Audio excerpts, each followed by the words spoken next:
Welcome to the real life show, Living with a Chronic Illness. We are your hosts, Cassie and Chelsea. I'm Cassie, a single mom living with a chronic illness who is extremely passionate about living a full and happy life. And I'm Chelsea, a mindset coach that has a passion for helping people learn to put themselves first and be the best version of themselves each and every day. We came together to create Spoonies Unite, an uplifting community that offers resources, guidance, and support so you can live your best life while giving you the space to be yourself, be heard, and feel understood. We hope that by providing education from experts, we help Spoonies and their loved ones thrive. This show is not only for those who live with a chronic illness, but their friends, family, spouses, and just anyone else existing on the earth. Our goal is to normalizing having a chronic illness by sharing the real stories with real people and show the world how relatable those everyday struggles can be. There's a little something in here for everyone. And of course, thank you to our patrons for your continued support making this possible. If you love our show and want to get some extra goodies, go to patreon.com/TheRealSpooniesUnite. Enjoy the show. Today, we are thrilled to be interviewing Maddie Scannapieco. Maddie is a health coach who specializes in mysterious, undiagnosed, and diagnosed chronic symptoms and illnesses. She lives in Seattle with her husband and 2 fur babies. After working through debilitating GI issues that were originally thought to be Crohn's disease, hormonal issues such as endometriosis and PCOS, and a brain abscess, and subsequent brain surgery, she has been on a mission to find answers to all of her so-called separate illnesses.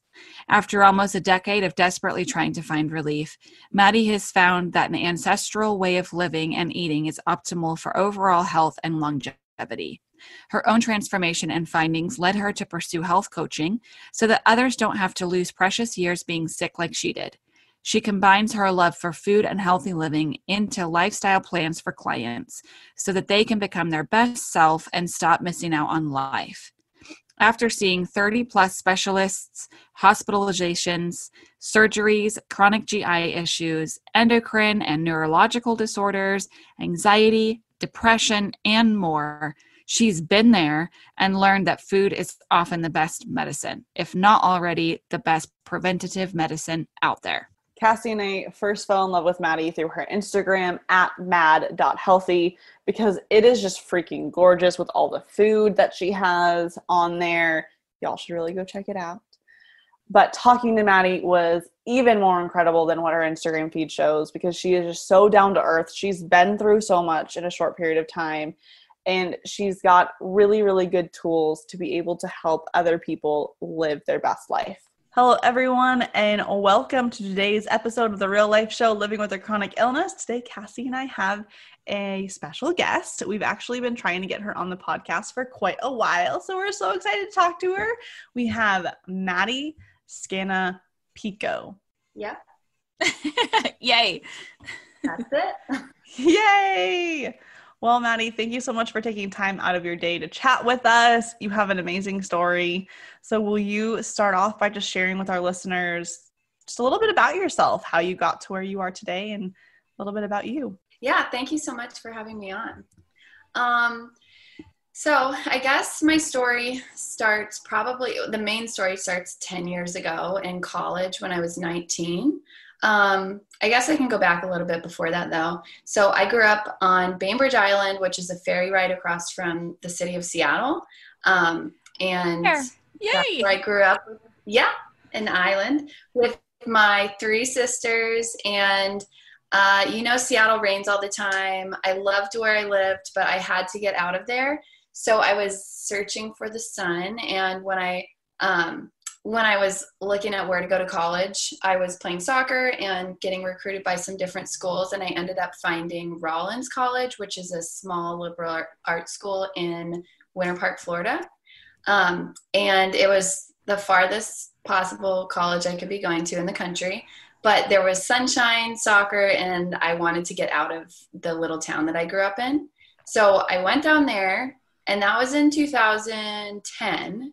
And I was playing soccer competitively and having an awesome time. It was so much fun.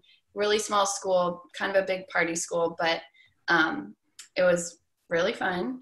And at the end of freshman year, I started getting sick. And so that's kind of when my health journey started. It was during freshman finals week. I started getting really bad stomach pains, really severe stomach pains in my lower right quadrant. And it almost felt like appendicitis type pain. And I didn't know what was going on. And I just kind of, in college, it's like you take care of yourself somewhat, but at the same time, you're kind of like, it'll go away. Or like, you don't have much money, so I don't want to go to the emergency room. I ended up getting a really high fever and had to go to the emergency room. And they did I guess they thought it was appendicitis. So they put me in a CT scan and ended up seeing inflammation in my small intestine. And I was there for probably 5 days on a bunch of antibiotics, steroids. I had been severely constipated for like 7 or 8 days, and they just needed me to go before something happened to my small bowel. And so I was drinking like warm prune juice all day long, and nothing was happening. I was in so much pain. It was just a really weird situation because it kind of felt like it came out of nowhere. They discharged me once the inflammation went down, and they ended up discharging me on a possible Crohn's diagnosis, which at the time was terrifying. I didn't really know. I mean, I had no idea about Crohn's disease, any type of IBD stuff. It just came out of nowhere, and they assumed that because my small intestine was inflamed in that way, it probably was Crohn's.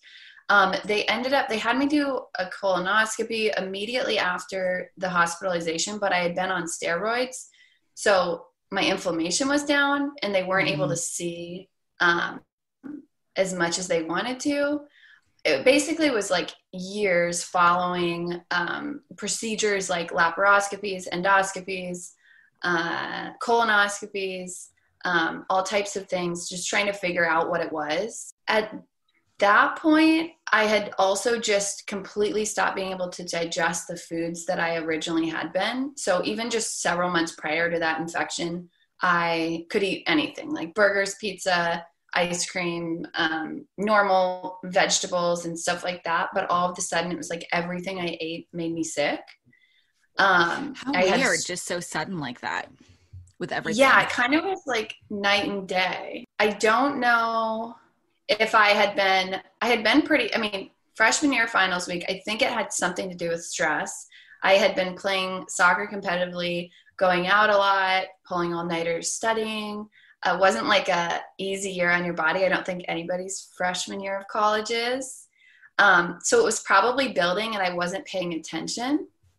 But yeah, that was kind of like the initial episode.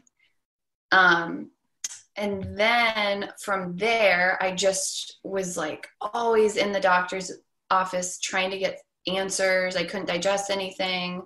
I basically had to change how my day-to-day activities were going because I needed to be near a bathroom. I was like, there was so much urgency and pain with all of the symptoms and inflammation all over my body.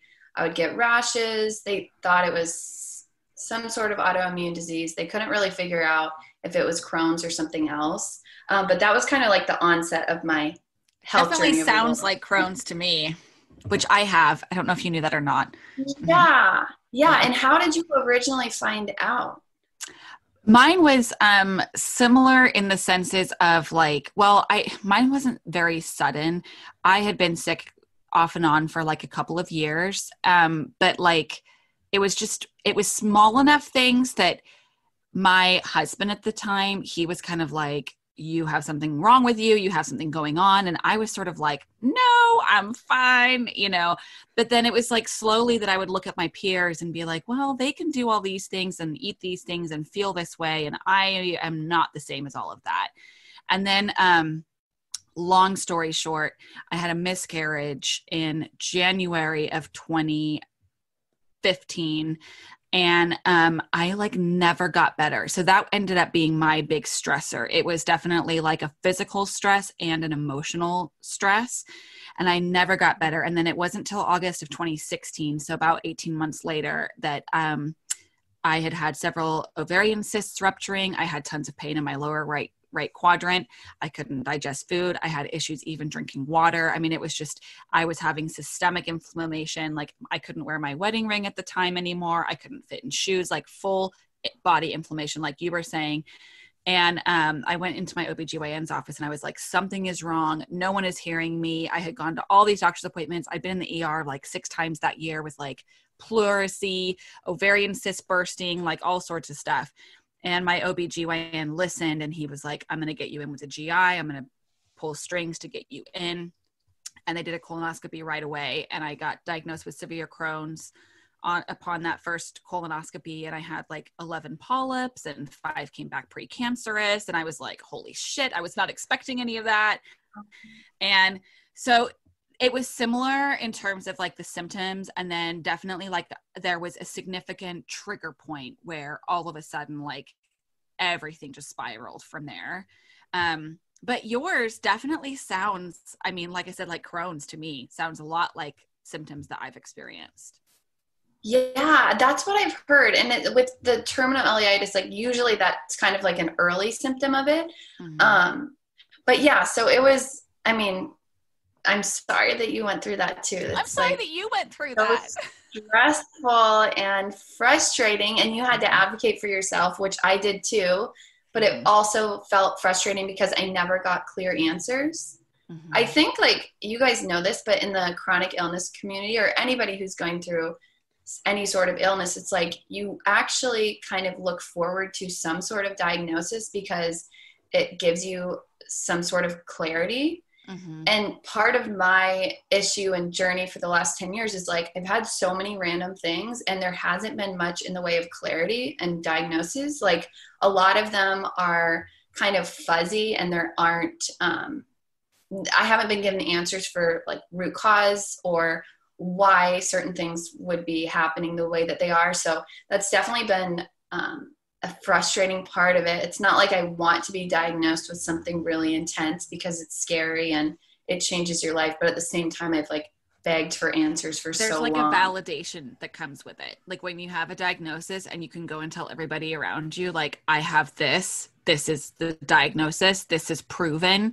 With that validation, you all of a sudden don't feel like people are going to look at you as much as a hypochondriac, or you don't have to constantly feel like you're defending yourself or proving everything. So I totally know what you mean. And then after that, like initial relief of like, okay, finally we know what it is. Now I can fix it. Then it's like slowly you're like, oh shit, actually there's no way to fix this. There's no cures. And this is a really scary diagnosis. Then there's a whole element of like grieving your diagnosis after your initial relief. I have a diagnosis. And then for those who are getting like the fuzzy ones, like you said, you're like living in this like mystery illness, searching. And I was fortunate, I think, to only have had to spend 1.5 years searching. But even since my Crohn's diagnosis in 2016, I have a lot of symptoms. Like I have a very systemic Crohn's disease. And so my GI has even said like, I have a complex case because it seems to affect me full body ways. Like I'll have eye pain and joint stuff and like very systemic stuff, not just isolated to the digestive tract. So there's still an element of like, is this all Crohn's related, or is it this, or is it endometriosis, or is it rheumatoid arthritis, or is it lupus, which they check me for like every year for all this stuff because I show all these symptoms. So I totally understand how hard it is. And when you are like searching, because even like I said, having a diagnosis, I still find myself searching often. And we talk to so many people who are. So I sympathize. Yeah. Thank you. I know. I do too. It's a lot. It is. Mm-hmm. And so have you, so we kind of interrupted a little bit there with what you were talking about with your journey. So you've been spending like the last, like you said, about 10 years almost, trying to find what is going on, some of these sort of like fuzzy diagnoses, like you said, or it could be this, or it could be that. So are you in a place right now? Have they given you any definitive diagnoses, or are you still in that place of looking? So I'm kind of still in the process, but at the same time, I found peace in figuring out things for myself because I felt like I had to. And also figuring out a way to manage my symptoms. And I think regardless of if I have Crohn's or not, I was in early stage, so I was able to manage my symptoms, whereas I understand so many people that are in a progressed state is like, you can't manage your symptoms with just diet or supplements or lifestyle changes. So I think I lucked out in the way that I changed a lot of things really early because I just couldn't handle the way that I was living and eating before. But basically, to go back to when they thought it was Crohn's, I was getting all these different procedures. They weren't finding answers. They were just kept saying it's probably some sort of autoimmune disease. Yeah, it's the same thing as you, like lupus, endometriosis, even Lyme's disease, Crohn's, colitis. I can't even remember all the different names, but everything I saw, immunologists and GI doctors and OBGYNs and all different types of, and naturopaths, like trying to just go in every single different way to get some sort of an answer. So in the year after I had the terminal ileitis, I was really sick all the time. I looked different. I was puffy, just like water weight, inflammation. I was uncomfortable. I wasn't like, since I wasn't digesting food, I wasn't getting the proper nutrients I was needing, but I wasn't losing weight. I was like gaining weight in a puffy, inflamed way. So it was confusing. And I was like, I'm not malnourished, but I was. It was just that my body was reacting in a different way. So they ended up doing a laparoscopy to go in and see what was going on down there in the lower right quadrant, since they hadn't found answers by doing the colonoscopy or the endoscopy. And they found adhesions. They called them like spider-like, I can't remember how they explained it, but it was like, yes, web-like things connecting from my small intestine to all of my organs down in the lower right quadrant. But it wasn't on my uterus, which they would have assumed to be endometriosis probably. And it wasn't necessarily endometrial tissue. It was just adhesions in general. But I had never had a surgery or anything. Yeah. And so it was like it had connected to my appendix, twisted my appendix in a knot. So that was causing pain, pulling on my small intestine. And then I had cysts on my fallopian tube. And there was just like a bunch of stuff down there that they cut them out. They did some biopsies. They didn't find any clear answers for that either. It was like, oh, maybe it's connective tissue disease, or maybe it is endometriosis. It's just not on your uterus, or whatever it was. But then it was like the laparoscopy causes more scar tissue. So I had to heal from that. I was sick a lot. My immune system was just really weak. Like I think I had strep every 3 or 6 months. And so I was on a lot of antibiotics, steroids, taking a bunch of Advil, ibuprofen that was like making everything worse almost. So that was probably ended up being like a 5 or 6 year journey of trying to figure out all of the GI issues. And I had figured out that I had to eat a certain way on my own because I wasn't getting answers from the doctor at the time. And I was just so impatient with how horrible I felt. Because growing up, being an athlete, like I felt good a lot of the time. I felt strong. My digestion was strong. I had a strong immune system for the most part. It was just night and day from when I used to feel really good, and then all of a sudden I felt horrible all the time. So I was desperate for answers. So I started cutting out foods that were making me sick, and I just literally couldn't digest anymore. It started with gluten, and that helped. And I couldn't touch it. Otherwise I'd get way more sick. But at the same time, I was still having symptoms. So then I cut out dairy, and that helped a little bit more, but I still had symptoms. Then I cut out sugar to reduce inflammation, and that helped a lot, but not all the way. And then grains in general, because I had still was eating some oatmeal and rice and stuff like that. Grains helped a lot as well. Like every single time it was another reduction in inflammation, reduction in pain and symptoms, less chronic diarrhea. I wasn't having like pus or blood in my stools anymore, which was terrifying. And like, it was a clear answer that something was making me more sick.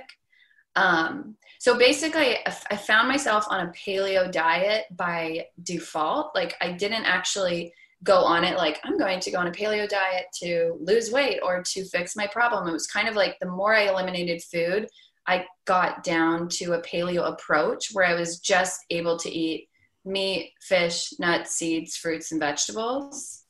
And that's when I felt my best. But in 2016, I ended up, this was really random and scary, and who knows if it's connected or not. I think all of my illnesses are somewhat connected, but we still haven't found the root cause. So in 2016, I was still living in Florida. I had neck pain for a few months, but other than that, no symptoms. And so I was going into a massage for my neck pain, and I was driving. I pulled into the parking spot, and I had no idea how to turn off my car. I was sitting there and just like kind of looking around, didn't know where to put my hands, couldn't match my thoughts to my sensories. Like I couldn't figure out how to put my fingers on the ignition and turn the key. So I was aware that something was going wrong, but I couldn't really figure it out because everything was so distorted at the time. So that was the beginning of an episode that they later called a seizure or stroke-like symptoms. I went into the massage still walking really slow, feeling disoriented. I felt like I was drunk or something, but I told myself that I was probably dehydrated, or I kind of brushed it off like, oh, I'm being a hypochondriac. I'm sure I'm fine. It's nothing.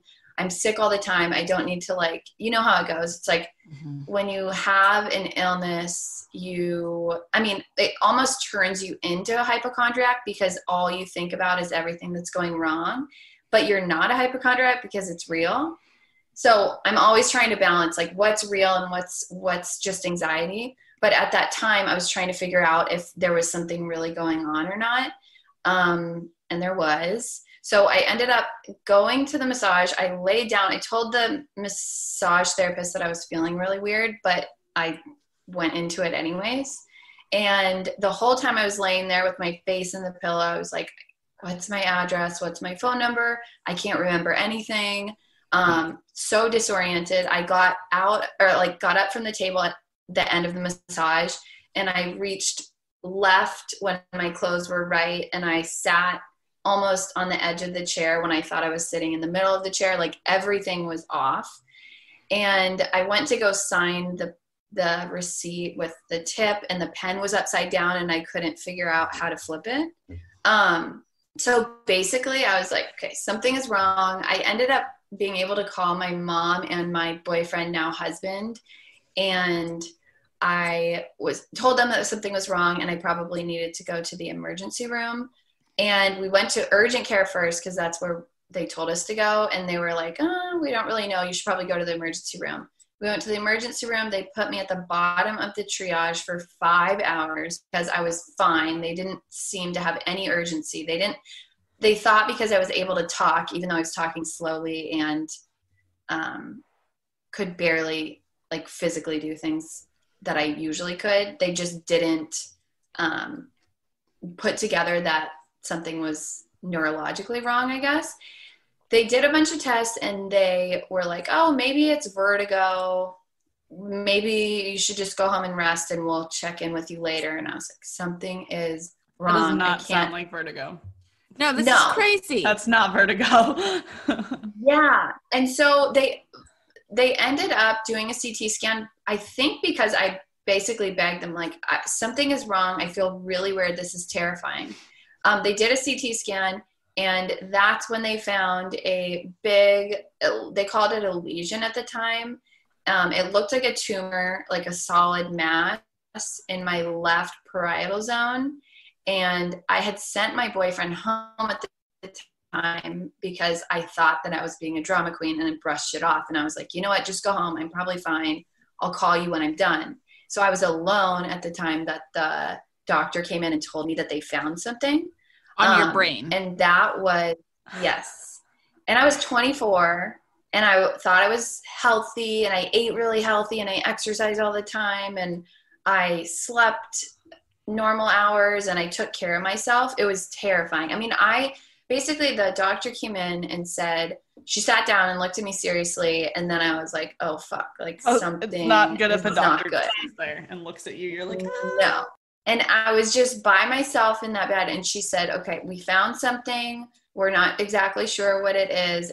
It's a lesion of some sort. We're going to have to do more tests, but we're going to transfer you to this hospital right away. And I was like, I just completely lost I couldn't even really process anything at the time. I was shaking. I couldn't think. I was sweating. I wanted to call my parents, who were across the country in Seattle, but they told me not to call my parents until I was calm. And so I was like, I felt like hyperventilating or something. Like I didn't know where to go. It was terrifying. But my boyfriend ended up coming back. And then that's kind of when the whole process started for figuring out that it was a brain abscess, which is an infection in my brain. They found out they transferred me to the best like neurology hospital in Orlando, and they scheduled for brain surgery, which was terrifying. That's and terrifying. It was like, I mean, it just happened so fast. I think there's so much fear and adrenaline and worry and like, a lot of it was a blur, but I mean, I can keep going. Like I watch Grey's Anatomy. And like in Grey's Anatomy, when shit like this happens, I know this is nothing of the same thing. It's like, I'm such an empath that when I'm like watching Grey's Anatomy, I like cry on every episode. I feel like I probably shouldn't watch it anymore because it like affects me so much. But these are like your worst nightmare. This is like a nightmare that you went through. I mean, that's like what so many people probably fear of something like that happening. So, okay. So you go and you find out what it is. And then what? So they put me, they were sending so many specialists every day trying to figure out what it was and what it could be. They scheduled the brain surgery. My parents flew out overnight from Seattle, and it felt very real at that point when people were there and had flown across the country and everything. And at that point, like, I thought maybe I would die. I thought I had cancer. I thought it was brain cancer. Of course, you go to like the worst place. Mm-hmm.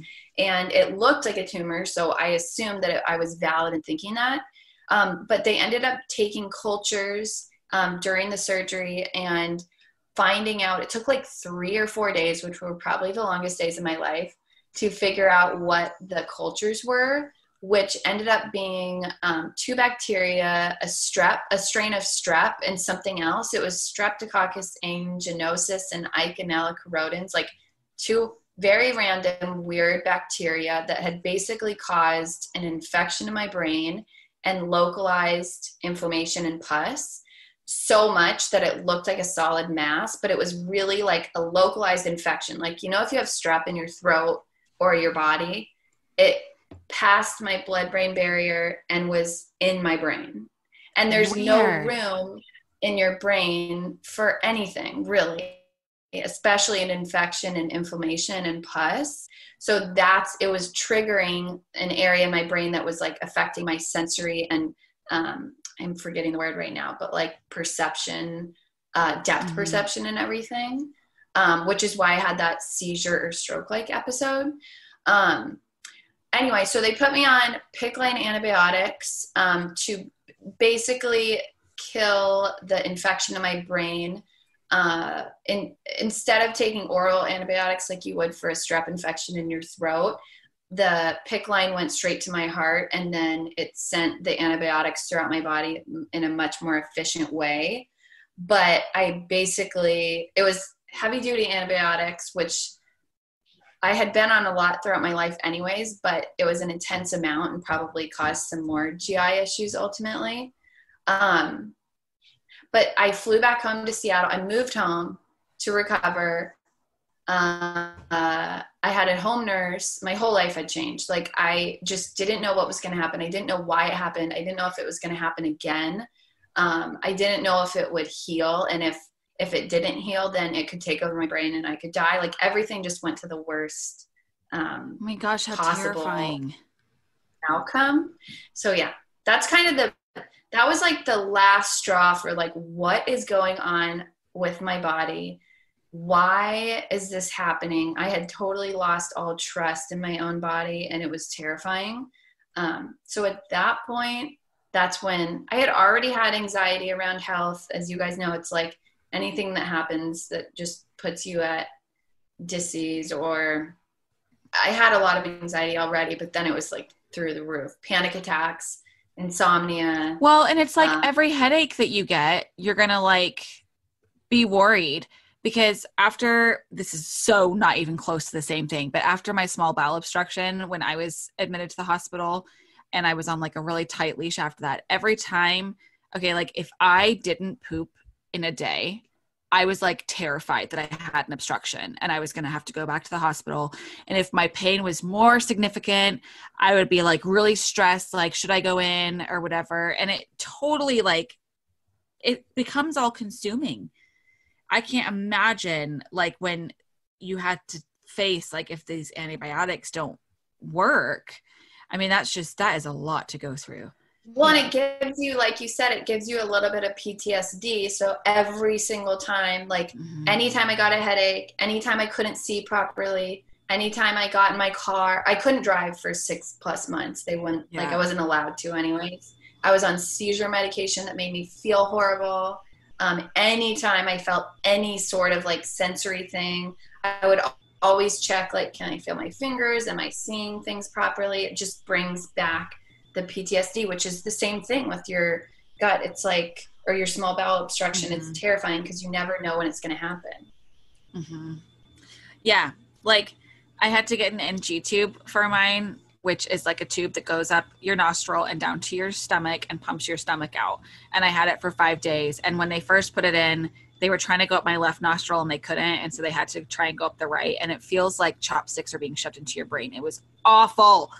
And so I am like terrified of getting the coronavirus test because of that same thing, where I'm just like, the thought of having something go up my nose, like it that kind of stuff it's a trauma. And so like what you went through is a trauma, and it does, like, your body kind of holds on to it and your nervous system holds on to it. And particularly like your nerves and, like you said, your sensory stuff, everything was affected. So it was affecting you on that very like physical level as well as the emotional level.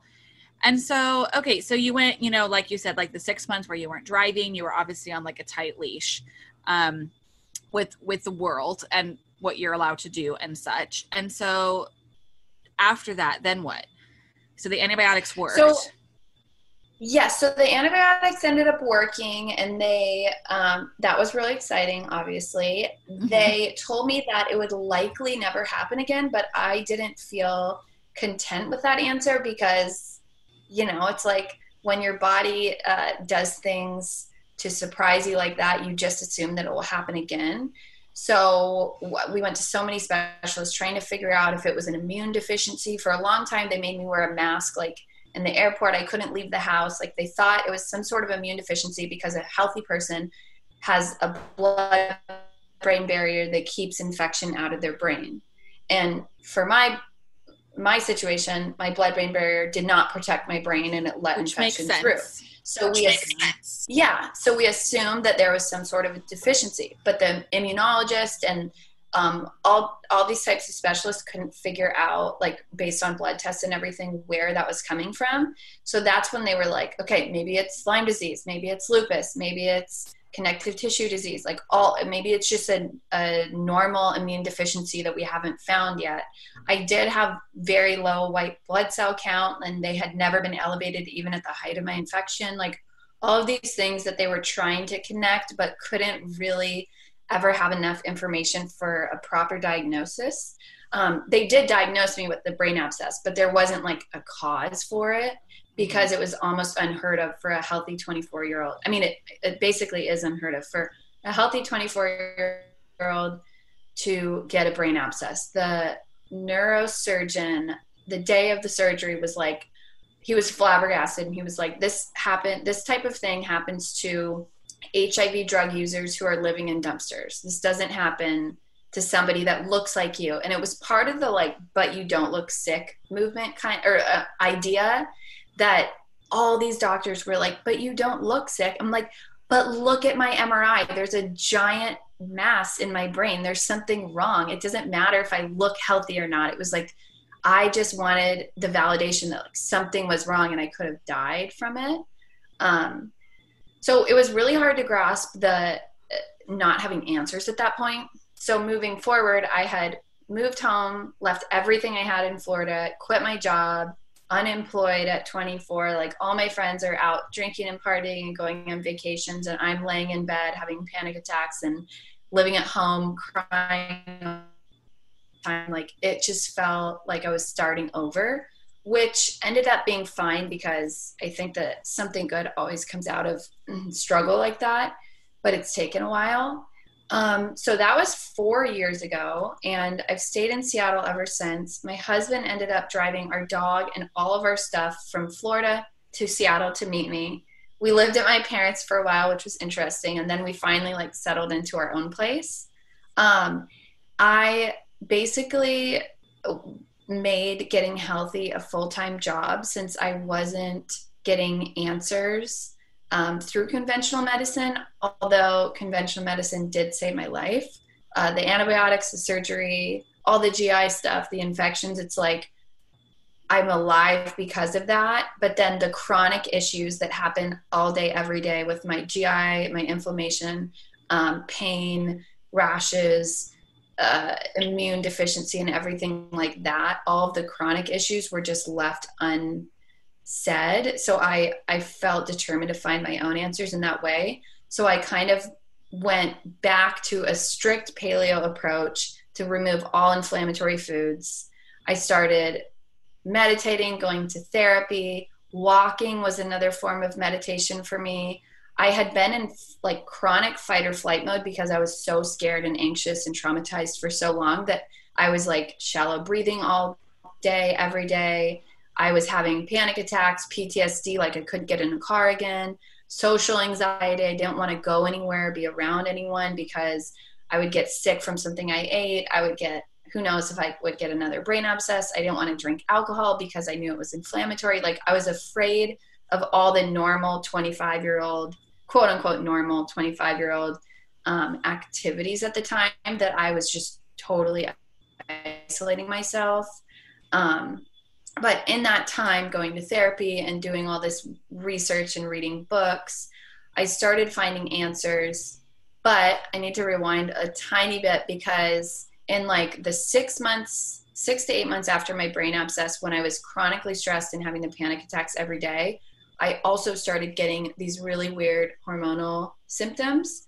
It was basically overnight that I started sweating through my clothes all night, every night, like would go through 4 or 5 different sets of pajamas, soaking wet, and like hormonal hot flashes or something. I got cystic acne covering my face, my chest, my back, like out of nowhere. It was like super inflamed and deep all over my face, which I had never had.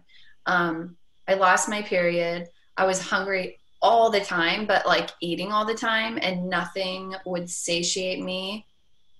I was exhausted. I could barely walk up the stairs. It was like my body had gone through so much and I was so running on adrenaline for so long. And then I just completely like lost every ounce of energy, and all these hormonal issues started happening. I ended up going to the OBGYN and like telling her about my cystic acne, and I had gained some weight and I couldn't sleep anymore. I was up all night long in the night sweats, and not having my period and everything. And they ended up doing some tests and doing like a intravaginal ultrasound and found cysts all over my ovaries.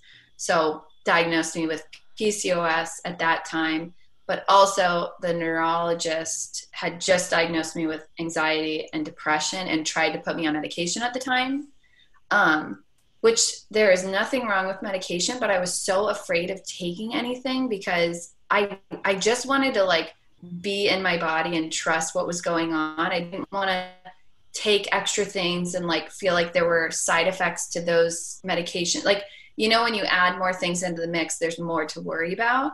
Mm-hmm. I was just really nervous to take anything else. So I refused medication for the anxiety and depression, even though it was like crippling at the time. You need like, and I was just you need like an anxiety medication to take your anxiety medication. Yeah. Like I went through that when I was scared of flying, and my doctor prescribed me Xanax, and she's like, you just need to do it. Cause I all of a sudden had a terrible fear of flying. And I used to fly when I was like 12 years old with just my brother to Europe and back on our own. So this was like a very weird, all of a sudden fear. And I was so afraid to take the anxiety medication, to take a Xanax, that it was like, Jesus, I'm sitting here having an anxiety panic attack about taking an anxiety medication.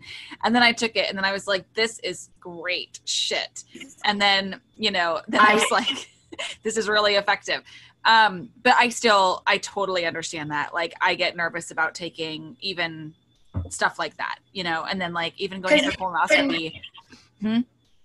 Yes. No, I was the same way. And I did take Xanax for a while, and I took it for panic attacks.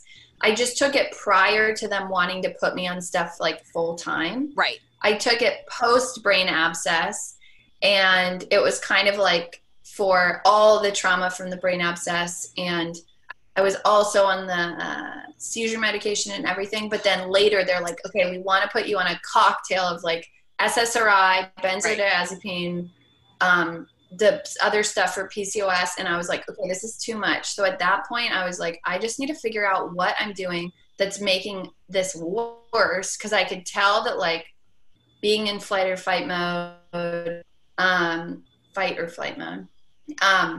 I could tell that some of the things that I was doing and eating were contributing to worsening symptoms. And I felt like I had some sort of control. I just wanted to figure it out. So yeah, that was kind of when I went back to my diet, lifestyle, reducing chronic stress, and trying to figure out what answers I could get on my own, since I didn't have much clarity with what I was trying to figure out with conventional medicine and everything. Mm-hmm. You really hit the nail on the head with saying like the conventional medicine is brilliant for like these acute and emergency situations that we have.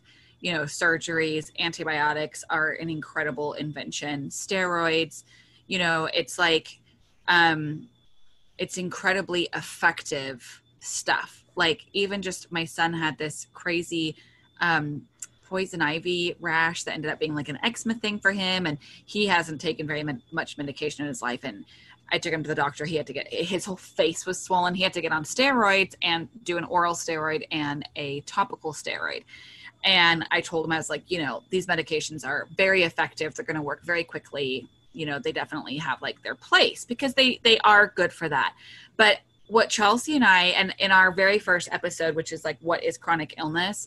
It literally addresses how conventional medicine is fantastic and brilliant at what it does. But when you're looking at the chronic day-to-day life, pain, fatigue, aches, whatever, what affects your daily life, your daily functioning, and how you can like operate in the world, conventional medicine generally doesn't help with that, is what our finding is. Now, there may be some of you out there listening that like, that's not the case for you, and that's awesome.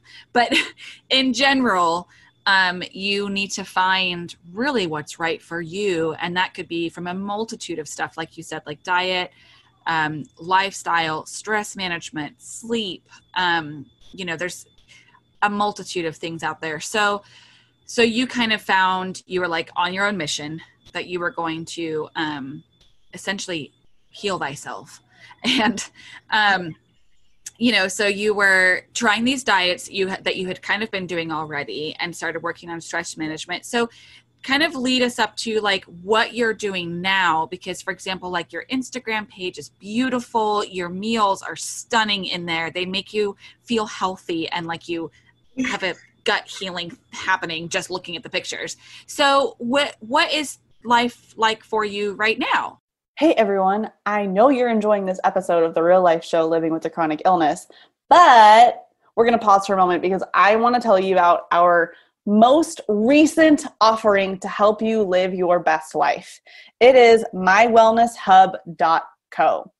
At mywellnesshub.co, you will find a comprehensive resource library for chronic illness individuals to live their best life. You know, all those hours you spent searching on Google to find that thing that's going to help your pain, or that thing that's going to help you feel better, or what type of diet to work, what books to read, what podcasts to listen to, you know, all the stuff. Well, we're putting all of that into one single resource library to make it easy for you to find the resources you need. And as part of that, we have our membership site, The Hub, where we're providing education for you at the low cost of $15 a month. You're going to get classes from experts around the freaking world, multiple times a month, multiple times a week. You'll have access to the recordings from the past, all sorts of really, really good stuff. So make sure you go check out mywellnesshub.co.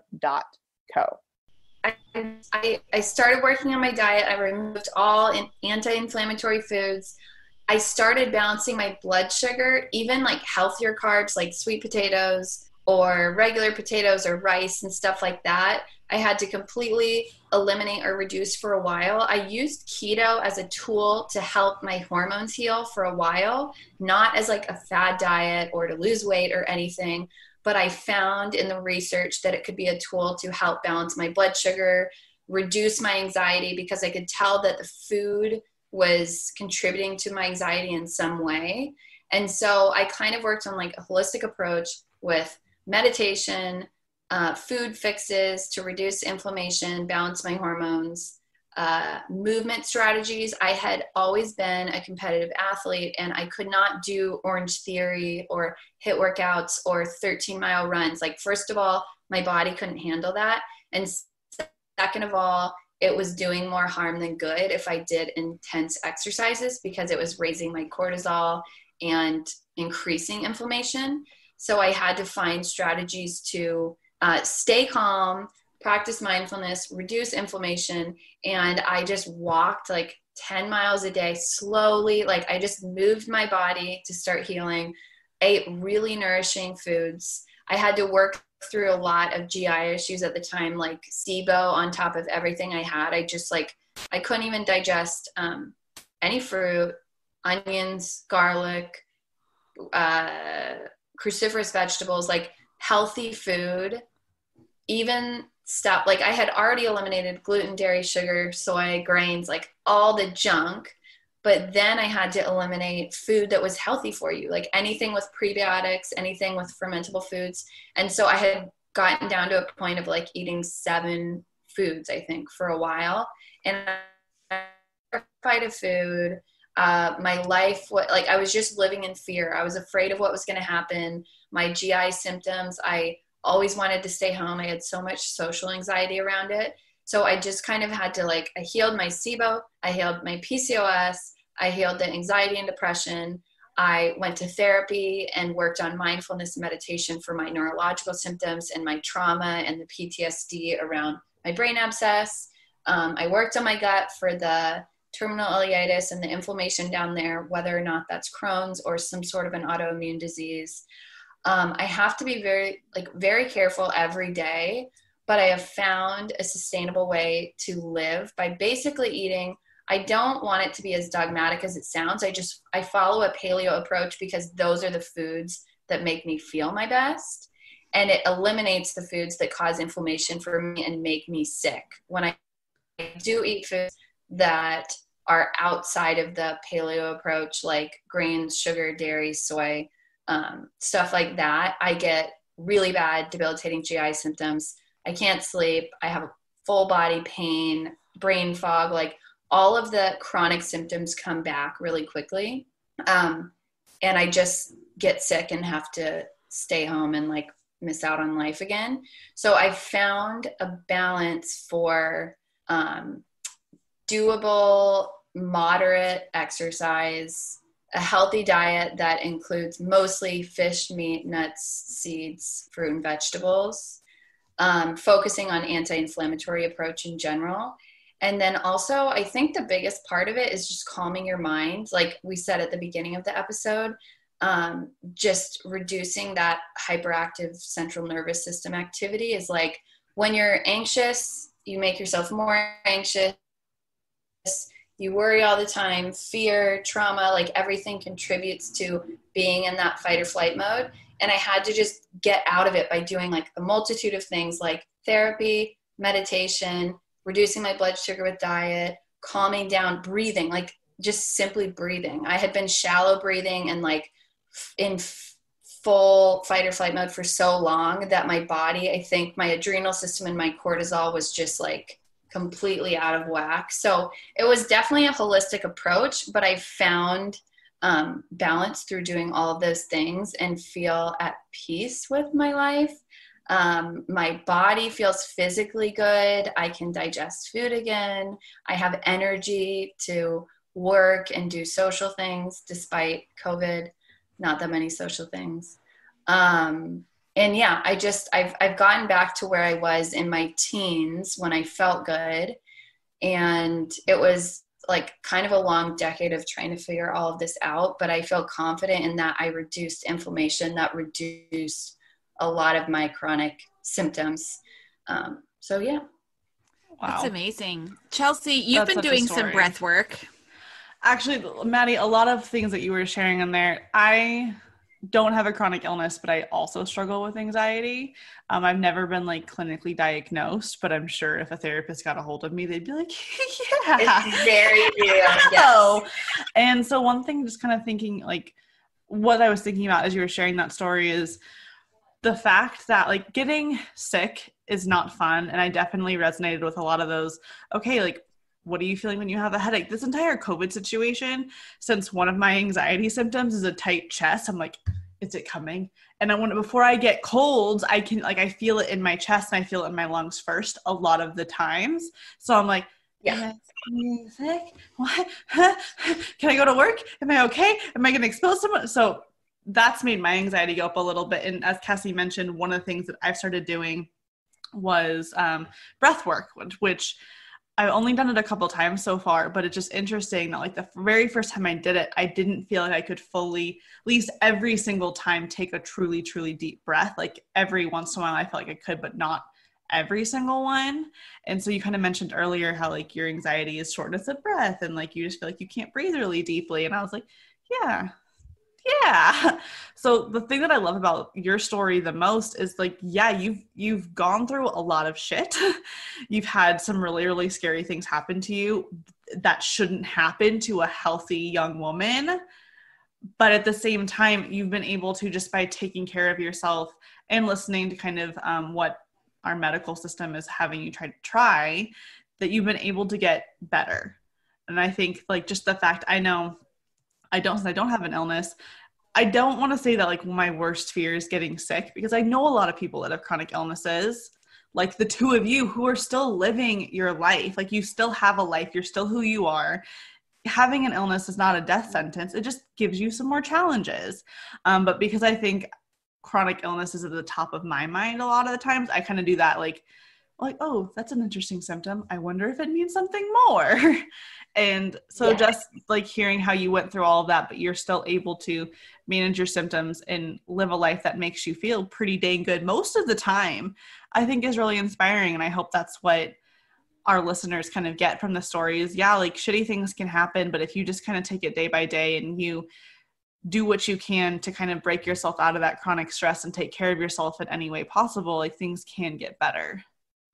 Yes, that is so true. And I think, I mean, in a lot of ways, my life is better now. I think that I got to such a low point at an early age that I learned to not take things for granted, to appreciate the small stuff, to secure better relationships with the friends that I had and the family that supported me.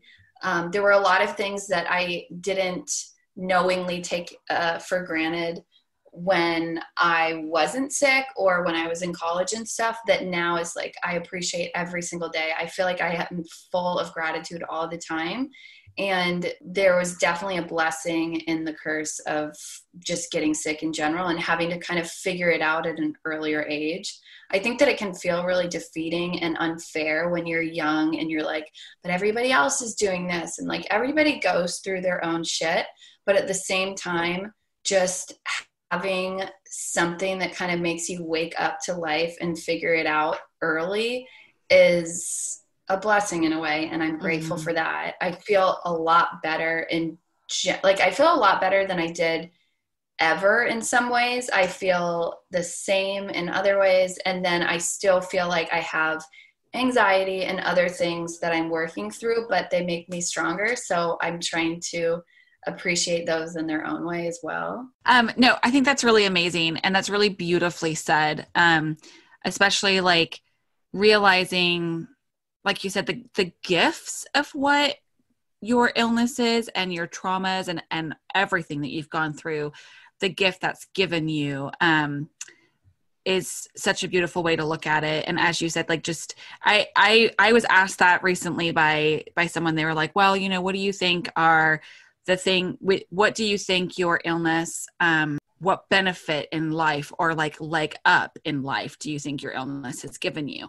And I was like, what a weird question, you know, but I was like, that's really hard. And I've been thinking about it. And a lot of my answers are what you just shared. It has really helped me sort out like my priorities in life. And that's a huge blessing to have at a young age. And I am also grateful. And even on days where I can like hardly even get out of bed, like yesterday was one of those days for me, I still find some way to experience a bit of joy. And even like for me yesterday, I literally spent like 10 hours in bed watching Love Island on Hulu, which is total trash TV, but so good. And they're all British and they have great British wit. And I was very woe is me in misery and in pain. And yet I was still like, you know what? British people have like the best wit. This is awesome. And just experience like the little bit of joy of like appreciation for wit, you know? So it's even like when you can just wrap your head around even something so small as to just be able to like feel some happiness from an appreciation of good humor and banter, you know, like it's important. And I think that's a gift that illness has given me, is to try and find something of joy and happiness to experience, because it's often that, you know, we're not given that easily in a day. So your story is like so inspiring. I'm really glad that you got to share as much as you did about what you've gone through. And I really hope that, I have never heard of this happening, you know, especially the brain aspect of what you had going on. So it'll be interesting for feedback from listeners, and maybe they've experienced it and, you know, you don't hear about these stories being told. So yeah, we're so appreciative. And then just with our last few minutes here, will you tell everyone kind of like what you do? Like your social media is beautiful and you're a health coach. Like what are you offering for people looking for something? Yes. So I have always been somebody to help those around me. I find a lot of joy in giving recommendations, helping people feel better. I have so drastically figured out how to feel better myself that I really want people to know how good they can feel. I know that there's a lot of times it takes, everybody's illness is unique. And so it's a little bit different, but overall for chronic illnesses in general, it's inflammatory in nature. So removing inflammation as best as possible through food, maybe in combination with their medication, whatever you can do with food and lifestyle changes, I think can make a huge difference. So basically, I've learned that food is often the best medicine, and I really want to help people find joy in eating healthy food. I don't think it needs to be sad or pitiful or boring. Like if you look on my Instagram, it's colorful, it's fun, there's a lot of stuff on there, it's really tasty. I want people to know that they can eat healthy and enjoy it, and it doesn't have to be a sad thing, and they'll feel much better if they do so. So I began health coaching because I had already been helping my friends and my family, my sisters, my college roommates, and everybody around me. And I figured maybe I should just find a bigger audience to help people that are struggling with chronic, mysterious illnesses. Maybe they've been diagnosed, or maybe they're like me and have been undiagnosed and they're missing that validation. They feel frustrated and defeated and exhausted by advocating for themselves and not having answers for their health issues. So it's about advocating and supporting them and doing what they can to feel better, regardless of conventional medicine, whether or not it has helped or failed them. I think that there are answers that we can find out on our own. So I'm here to walk people through the healing process that I took for myself, for all types of chronic illnesses and symptoms. And so I work one-on-one with individuals, and my Instagram is kind of just a fun way to connect with people, share recipes, share healthy treats, because when you eat healthy, you don't have to miss out on dessert. Like, I have dessert every single day. I just have a dessert that doesn't make me sick and doesn't cause further inflammation and symptoms for me. And yeah, it's been really fun connecting with people from all over the world. I have like one of my clients is in Denmark, and one is from Peru and Oregon and Nashville. And it's like, how else other than Instagram would you meet all of these amazing people that have similar stories?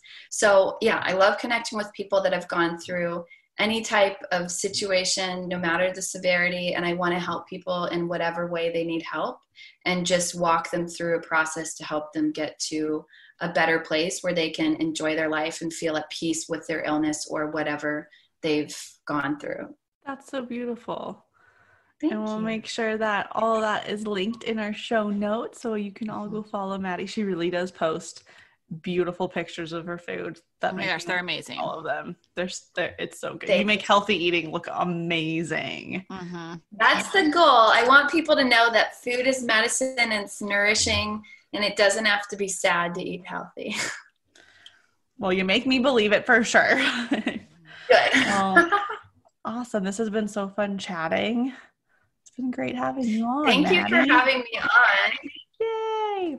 Well, thanks. And we'll talk to you all soon. We hope you enjoyed today's episode. Please write us a review to help us reach more people like you. If you'd like to connect with Cassie and I, you can find us on Instagram at The Real Spoonies Unite. You can also join our private Facebook community, Spoonies Unite, or you can visit our website, therealspooniesunite.com, for all sorts of resources and to stay up to date with our current projects. And don't worry, you can find all of these links in the show notes below. Thank you to our wonderful Spoonie patrons for all your support, and you can become one too. That's right. All you have to do is go on over to patreon.com/therealspooniesunite, and you can get all sorts of extra goodies like videos of our episodes and more. Any support is greatly appreciated. It helps enable us to create more content for all of you, as well as make this podcast sound better and better. Thanks for listening. We can't wait to be back in your ears soon.